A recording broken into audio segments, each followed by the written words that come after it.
50 வயசுல அரசியல் வரணும் தோணுச்சா? 30 வயசு எங்க போனாரு? 50 வயசுல கால புத்தா எழுப்பிட்டு நடிகர் விஜய் அரசியல் வர சொன்னாரா? சரியான பதில். அதுக்கு ஆன்சர் பண்ணாம விட்டுற முடியுமா? எங்க தாவேகா தலைவர் விஜய் அவர்கள் 30 வயசு வரைக்கும் என்ன பண்ணிட்டு இருந்தாரு ஒரு சின்ன பிளாஷ்பேக் பாத்துருங்க. இலங்கை தமிழர்கள் படுகொலையை கண்டித்து தளபதி விஜய் ஒரு நாள் உண்ணாவிரத போராட்டம் செய்த போது அவரின் வயது 34.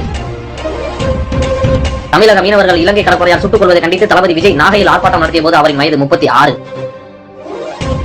போராட்டம் மட்டும் தான் பண்ணிருக்காரா, வேற எந்த நல்லதும் பண்ணலையா அப்படின்னு கேட்டா பண்ணிருக்காரு. அதே என்னன்னு பாத்துவோம். 1996 சென்னையில் பெருவெள்ளம் ஏற்பட்ட போது 100 மூட்டை அரிசியை அப்போதைய சென்னை மேயர் திரு மு.க. ஸ்டாலின் கிட்ட கொடுத்த போது அவருடைய வயது 21. பாத்துட்டீங்களாப்பா இந்த தொண்டி அம்மணி தொண்டி ஆம்பளைனா தொண்டன் பொம்பளைனா தொண்டி லிஸ்ட் எடுத்து நீங்களே மாட்டிக்கினீங்க. இதெல்லாம் நான் ஏற்கனவே பேசினது, அவர் ஈழத்தமிழ்லாம் பேசினார். ஆனால் ஒரு விஷயத்த நான் சொல்லலை உங்களுக்கு சொல்லிட்டா. அவர் பண்ண போராட்டம்லாம் டி ஸ்டாக் இருக்கிற டைம், டிஎம்கே ஆட்சியில் இருக்கிற டைமில் போராட்டம் பண்ணார்.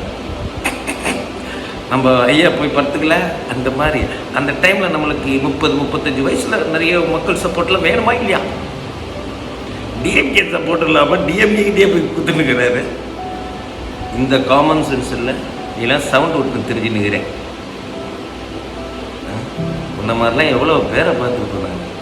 நல்ல தொண்டன் நல்ல அரசியல் வந்தவன் இருந்தா இல்லை ஆகணும்னு நினச்சி ஃபஸ்ட்டு இதை திங்க் பண்ணணும். அவர் பண்ண பீரியட் அல்ல டிஎம்கே பீரியட். யார் செய்ய வச்சிருப்பா? பேசுங்க. நேற்று மொழிச்சாங்க காலெல்லாம் அரசியல் பேசுது. ஏய் வீட்டில் போய் சமைக்கிற வேலையை பார்ப்பா. ஓம் நம சிவாய். ஆளுங்களை